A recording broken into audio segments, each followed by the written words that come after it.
thank you for having me here. My name is Lukas Kryzowski, and today I'm representing Sage Lab at the University of Western Australia. Sage Lab stands for Social Care and Aging Living Lab, and our lab applies relation-centered approach to problem solving, technology development, and community building. We collaborate and co-design with numerous industry partners, focusing on non-medical interventions in the aged care system. And today I will talk about our project with Pingelly Somerset Alliance, Aging in the Bush, co-designing virtual community in rural and remote areas. So Pingelly, it's a remote town. It's actually only it's a 2-hour drive from Perth, but there are limited resources, especially when it comes to healthcare and aged care. And the community is aging. Average age is around, I think it's like 65, and it's relatively small community with 500 people living there.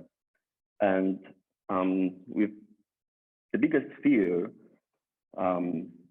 people living in Pingelly is to actually end up in residential aged care facility far from Pingelly, from the community.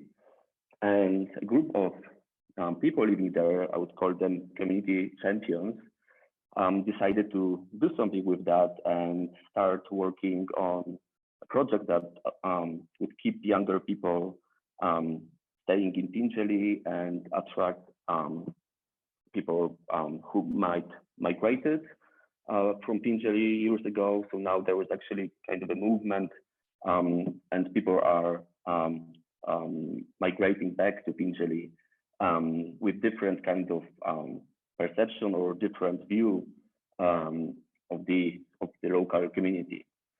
And so Pingelly, with asking people from Pingelly to describe their town, they usually say wheat and sheep.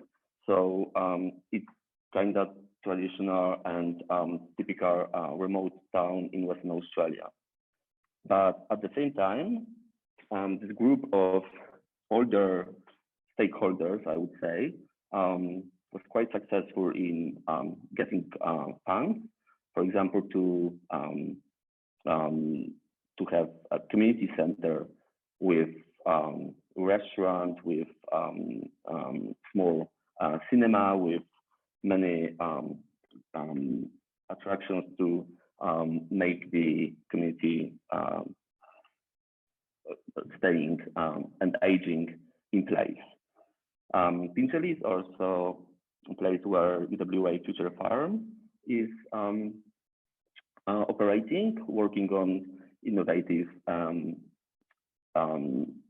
tools and developing research to help a local community produce more and better quality of agricultural products.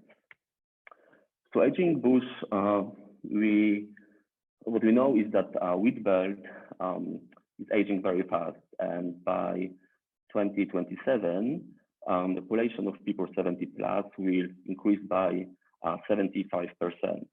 So it's really like community that's aging really fast, but it's also a community that is very, I would say, innovative and very progressive in a way that from actually nothing, from a very farm-oriented community, they moved into securing their own future, and they started to think around having a virtual village and using digital technology to stay connected, to help each other, to avoid early hospitalization or early transition to aged care facility. So the vision for Virtual Village is co-designed with our lab. So from the beginning, we are accompanying and collaborating with Pingelly Somerset Alliance and trying to co-design actually the whole community. And first project was around ageism. And that was actually very interesting, and that's why I'm gonna focus on that project, because the local community identified that ageism is one of key factors that makes living in Pingelly quite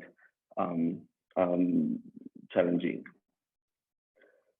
So all of these interventions or community events were co-designed from very beginning with almost all local community organizations taking part in events promoting inclusiveness and combating ageism. And as I said, the co-designing approach was very, I would say, seriously implemented. And we started with workshops around definitions and terms, to actually have understanding of aging and what do we mean by saying someone is old or older. So we wanted the community to participate in designing everything, even the evaluation survey. So to use proper language for the community, we were simply asking where aging starts, what their personal experience with aging, and how would they call someone who is older, to have this kind of language that's very inclusive and kind of co-designed by the community. The main part of our work was around creating educational resources, but because we were really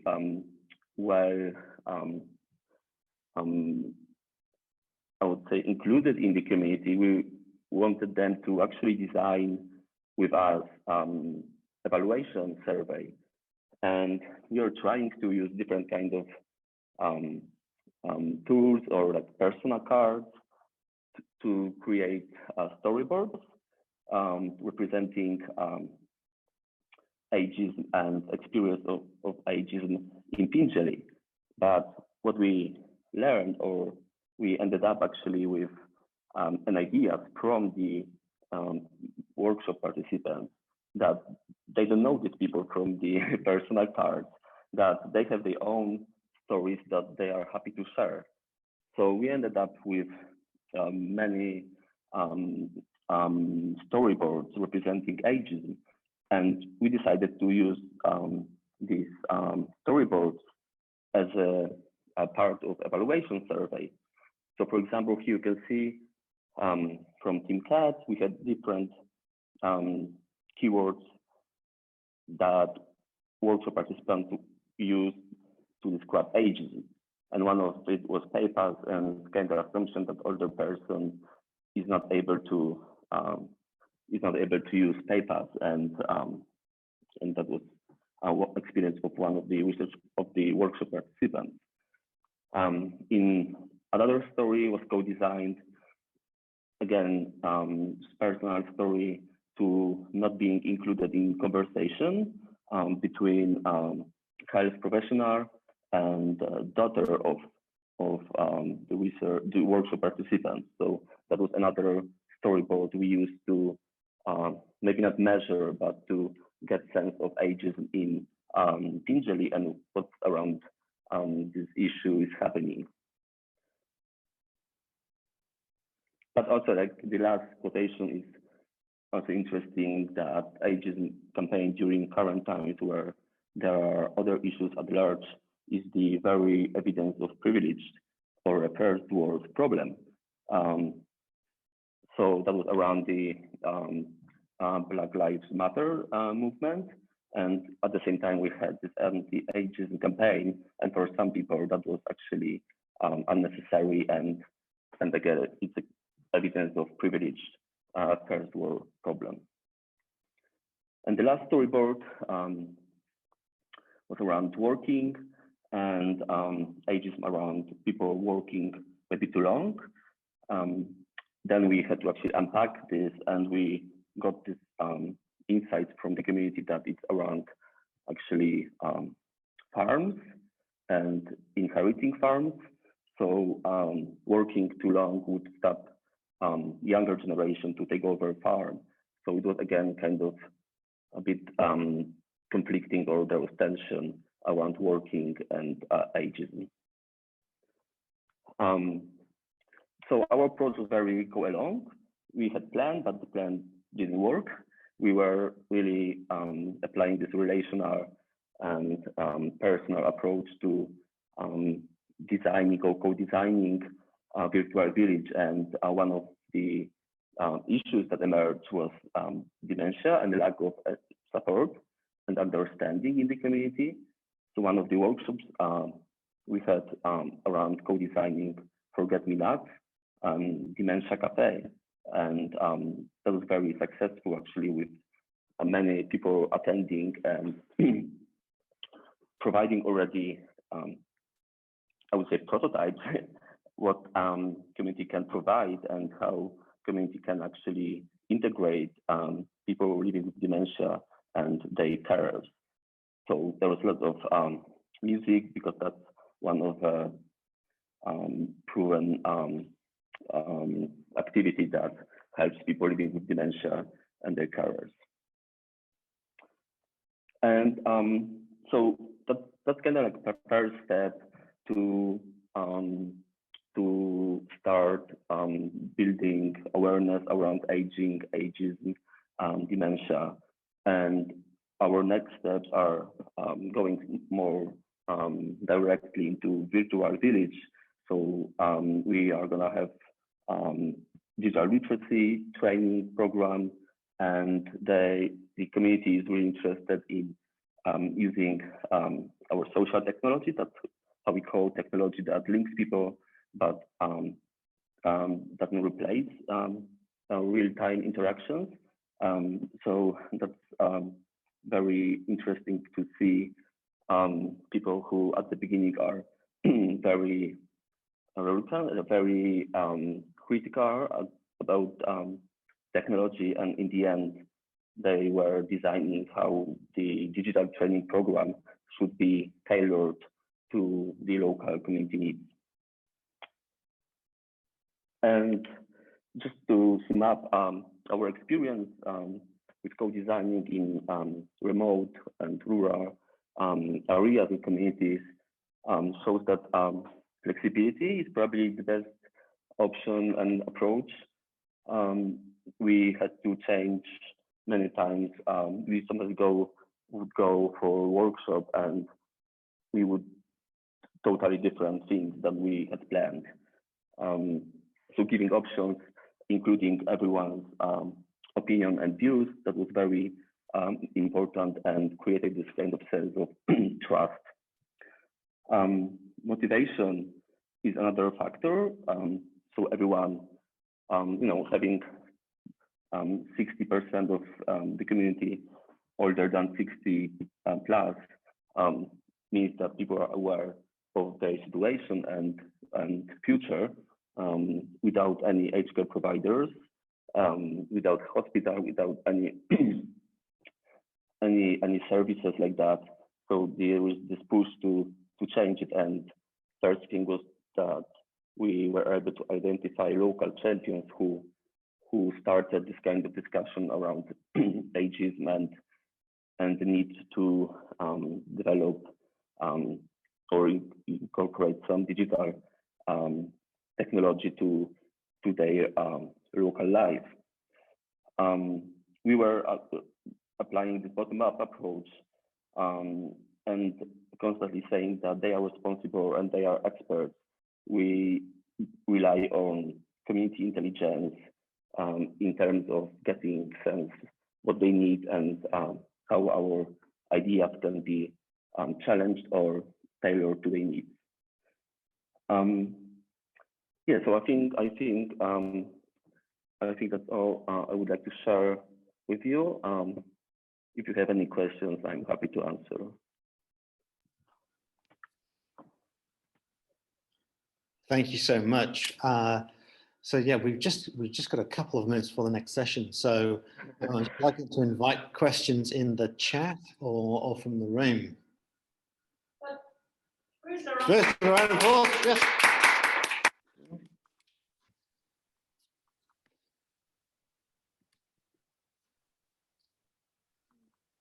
So people like your storyboard. Right. Yeah, it doesn't really. We actually don't. In the previous presentation, I like the idea about crossing boundaries. We actually had kind of ethical issues, how to use personal stories as a measurement instrument, but it worked perfectly. And then we were publishing the stories in a local newspaper, and we got so many feedback with other stories about ageism. So that actually created kind of buzz in the community, and that was something interesting to see people talking finally with each other about the issue of ageism, which was actually around farms and the the intergenerational transmission of ownership. Mm. I've got a question, Lucas, and I might have missed it. All these quotes, I think they are lovely, and I have heard very similar things in my research with co-designing with older adults. You set out saying this is specifically about rural design. Can you maybe point out what you think might be different if you had done this research in an urban context? So even like thinking about stakeholders, there was no aged care providers. There was one GP that I think worked once a week. It's hard to actually have very diverse in terms of different stakeholders being involved. So it's actually working with people living there, and maybe a mayor would show up or someone from a school. But I think that in an urban scenario, there is more options to include different perspectives from different stakeholders. Another thing is that they want something digital. They are very into digital, and seeing people IT plus who want something digital, even though they don't know what they want, but they are able to do everything just to stay there. The vision or the kind of possible future to go to Perth, which is 2-hour drive, and lose a connection with community, that's totally unacceptable, and they are really doing everything to avoid it. And again, in urban areas, that's less important because of the distance. There is also this kind of personal aspect. So I remember we actually got their trust, I think, not only saying that they are, local experts, or we harvest or we rely on the community intelligence, but they were, oh, what do you know, you guys from a big city? And I said, oh, actually, I spent 20 years on my parents, they own farm. And they're like, oh, can you ride a tractor? I said, yeah, of course. And there was kind of click and this kind of personal relational change, that they were actually not thinking about us as an external partner, but as a part of the community, and the fact that they were able to change whatever they wanted to change, that really made the difference. Thanks so much for that Thank answer. you. And thanks for the talk. I would like to thank all the presenters. It was terrific to have that widespread of presentations and hear about emerging living labs in Australia. So let's thank every presenter and give them a big clap.